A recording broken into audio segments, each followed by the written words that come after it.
Flip top ka ng flip top, wala ka namang laptop. Eto piso, pabili ng lollipop! Don't touch me, kamay mong madumi. Wash muna bago touch me! Wala, talo, wala. Yun lang, sabihin mo sa nanay mo, break na kami. Nakita ko ang panty niya ganong kalaki! Wala, sa langit may anghel, sa lupa may shell. Tignan mo ang tatay mo kalbo, nagjejel! Wala, talo! Short mo dilaw, brief mo dilaw. O tignan mo ang lola mo, pati ay lawlaw! Ano ha, sa talo, ano, wala. Ba't dinamay mo yung pamilya ko? Puro pamilya ko yung sinasabi mo sa akin. Wala naman napag-usapan na kasama yung mga pamilya. Ano, yabang mo ha, panapok. O sige, ano, yabang mo, sa talo ka naman ah. Ano, sige. Uy, pre, may nag-away oh. Ay, ano yan? Salita pa kayo ng salita, isuntukan na lang para malaman. O, sige nga, pass, o. O, pass. O, pass. No, pass din. O, fight! Hawakan mo nga sa tenga. Hawak tenga lang pala eh. Duwag naman yun eh. O. Nasa mga na kay Papa.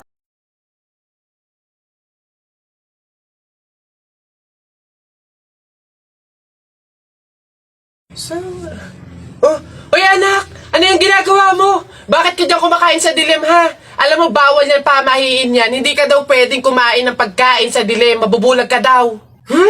Eh, paano naman na hindi ako magtatago dito sa dilim para kumain? Eh, yung mga kapitbahay natin, wala nang ginawa na, kundi humingi nila ng humingi. Wala na nga rin tayo makain sa kakahingi nila eh. Naku Mare, pasensya ka na. May dumating kasing biglang bisita sa amin. Nakakahiyat wala akong maipakain. Wala pa din naman yung mister ko. At saka hindi pa nun sahod. Baka naman meron ka dyan kahit anong pagkain na pwede maipameryenda. Sige na, nakakahiya naman kasi. Oo nga naman, Mare. Ako naman, naubusan na ako ng bigas. Nakakahiya namang ulit mangutang kina Ate Telay. Gawa nga ng 3 kabang bigas na yung utang ko doon. Baka naman meron kang maipahiram man lang dyan, miski 1 kilong bigas. Sige na. Tsaka nga pala, yung ipapaulam ko sa mga anak ko, itlog na nilaga lang. Nakakaawa naman yung mga bata. Baka naman pwedeng pakidagdagan, miski fried chicken. Dali na. Nako, Mare, pasensya ka na. Wala na rin kasi kaming nayakin yan. Ito Mare, baka pwede na to. Pasensya na ha, paghatian nyo na lang.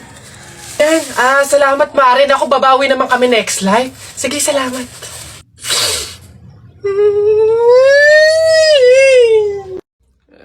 Ma, ano ba yan?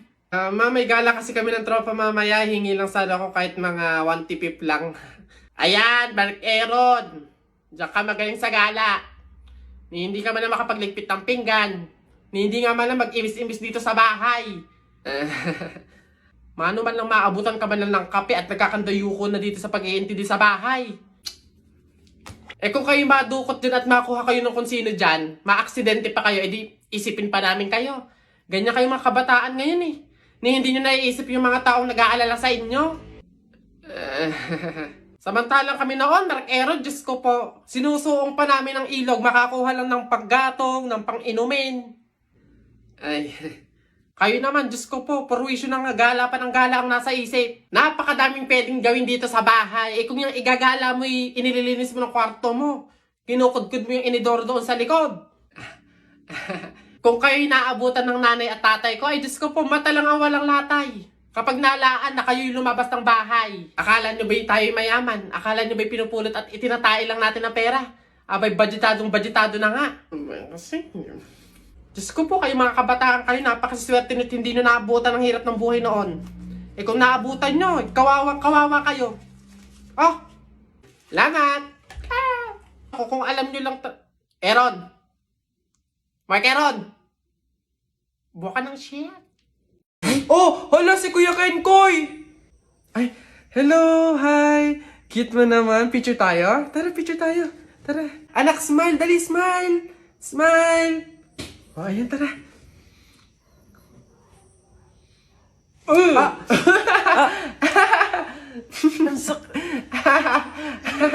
Anak, bakit mo ginawa yun? Bad yun, ha? Oh, sorry po, Nay. Natutuwa kasi ako kasi nakita ko si Kuya Kenkoy eh. Pasensya ka na, ha? Pasalamat ka nandyan yung nanay mo kung hindi natapon na kita sa bangin. Ay, okay lang po. Una na po ako.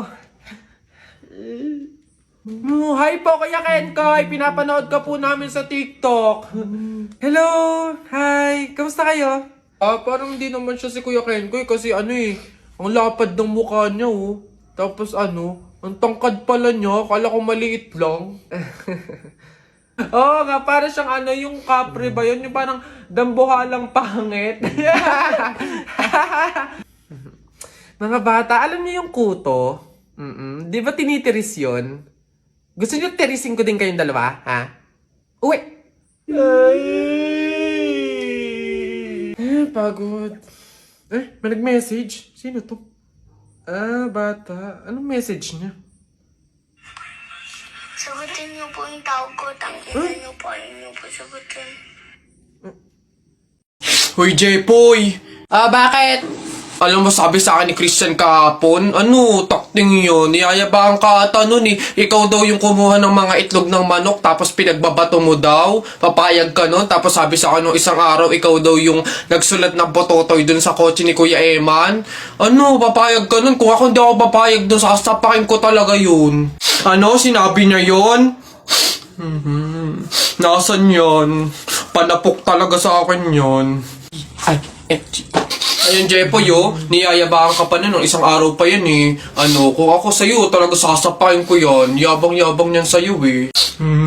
Hoy, Christian! Bakit? Ano yung pinagsasabi mo, ha? Isang itlog lang naman yung kinuha ko, ha? Tapos yung pototoy dun sa kotse ni Kuya Eman, inutos mo lang naman sa akin yun, ha? Yabang mo, ano yung pinagsasabi mo dyan? Ikaw nga umihi ka nga nang naglalakad eh. Tapos pinagbabato mo yung mga bubong dun eh. Yabang neto. Di ko naman sinabi yun.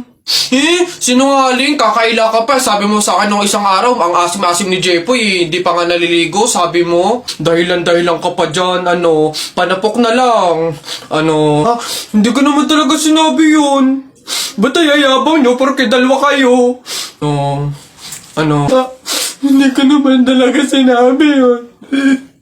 Ang yayabang nyo, susumbong ko kayo. Tayo, pabunot pa ako. Ano po yung mga papremyo? Lombans, hairband, calculator, paper, ayun yung kotse pong blue, ayun. Pabunot to.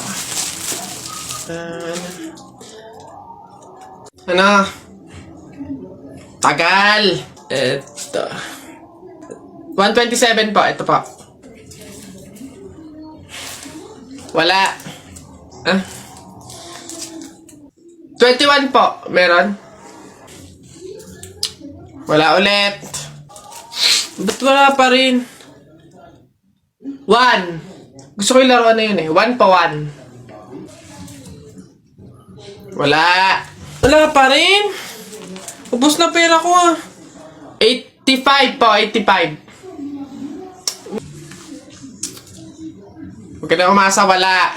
Wala pa rin, ang daya naman yan. Ang daya. Walang madaya dyan, sadyang bulok ka lang, umuwi ka na. Ito, last one ha. 42 po. Meron? Wala. Ano ba yan? Wala na akong pera. Daya naman yan. Huwag na nga. Napagod ako dun na nakahabol kaya si Buboy tsaka si Jepoy. Ayan na! Ba't ang yayabang nyo dyan? Joke lang naman yun. Wala. Laban na lang tayo ng flip-top para malaman ko sino talaga mas magaling. 2 versus 2, Ako si Duterte, ikaw si Bato. Ako presidente, ikaw kalbo. Sabi ni Peter Pan, walang taong mahirap. Nakita kita kahapon, tumatay. Hirap na hirap. Talo na. Ito ako si Spider-Man, ikaw si Batman. Ako may sapot, ikaw support. Ako naman, flip-top kayo ng flip-top. Sabi kayo ng sabi, wala naman kayo mga bebe. Meron kaya akong bebe. sige nga, sino? Eto! Ako'y tinamaan, puso'y tinamaan. Sadyang ikaw lang ang tanging dahilan. Walang iniisip, walang nalalaman. Hindi ikaw lang pagkat ikaw ang mahal. Ano ba yan? Ayan na naman sila! Tara na! Pre, di ba sabi mo matapang ka? Oo, bakit? Ano? Pindutin mo nga yung fire alarm. Ako? Pipindutin yan? Dali! Ano, hindi mo kaya? Takot ka. Pakala ka pala eh. Walang kabilib-bilib to sa akin. Ako matatakot? Fire alarm? Baka nga di na nagana yun. Tagal-tagal na yun. Tingnan mo ha. Watch me ha. Baka maging idol mo pa ako eh. Oh, sino bakla? Oh. Gagi, aray, tumunog. Takbo, oy! Aray, sira ulo, tumunog. Takbo, oy! Okay, huminahon po ang lahat. Kami po ay humihingi sa mga naabalang teacher at mga estudyante dahil po sa pagtunog ng ating fire alarm. Wala pong kahit anong sakunang nangyari dito sa school. Sadyang meron lang po talagang mga estudyante na nagtangkang pindutin po yung ating fire alarm. Buti na lang po at may CCTV at nakita natin kung sino yung pumindot nun. Kung kasi pantimpan. Gagi, ba't ako? Malay ko bang uto-uto ka? Pantay ko ngayon. Kaya naman, pwede na po tayong bumalik sa kanya-kanyang faculty at classroom. Muli, pasensya na po. Pumunta ka sa guidance. Uy, pre, naiihina ako. Uy, gagi, pre, ako din. Tara sa McDo tayo maki-CR. Bawal dito, public place eh. Tara. Dito. Ayan, okay. Uy, teka. May pwesto ba kayo dong lamesa? Wala po. Oh, pagkain, umorder ba kayo? Ay, wala din po. Oh, ayun, dali. Alam na namin yung mga ganyan nyo. Hindi naman kayo mga umorder, pero pupunta kayo dito para maki-CR lang. Tapos iiwan yung makalat, iiwan yung madumi, tapos kami yung mapupurwisyo. Hindi na pwede mga ganyan nyo. Kung gusto nyo maki-CR, 20 pesos, sa akin na bayad. Ay, ganun po ba? Sorry po. Ay, ito po, boss. Hindi nyo na kami mauuto. O, yun sa'yo.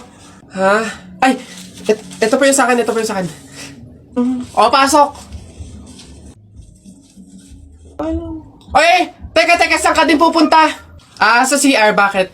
Sus, panigurado nakiki-CR lang din to. Again, hindi na po libre ang CR sa McDo. Kung gusto nyo, magbayad kayo ng 20. Buti nga 20 nga lang libre na tissue, libre na sabon, libre na tubig. Swerte nyo nga, 20. Akin na. Sorry, what? I am the manager here and who are you? Bago ka lang dito? Ay, sir, sorry, hindi ko po kasi alam. Patay. You're fired.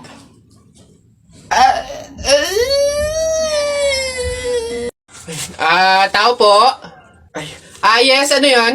Ito na po yung order ng pagkain. Ay, oo, buti naman dumating na. Nagutom kasi ako ngayong gabi. Tinatamad naman ako magluto, kaya umorder na lang ako. Sige, salamat, akin na. Oops, teka lang, bago ko po iabot yung pagkain na to, meron lang akong gustong sabihin sa inyo. Alam nyo ba na pamahiin na bawal mag-abot ng pagkain tuwing gabi? Malas daw yun. Ay, sorry, hindi ko alam. At least ngayon alam nyo na eh. Basta ako, nagsabi lang ako. Kayong bahala kung gusto nyong malasin. Hello, nga, anong gagawin ko dyan sa in-order kong pagkain? Sige. Mas mabuti na yun, nag-iingat. Wala naman siguro masama kung sumunod sa mga pamahiing ganyan. Mas mabuting sa'yo na lang yan. Iuwi mo na yan, kainin mo na lang yan.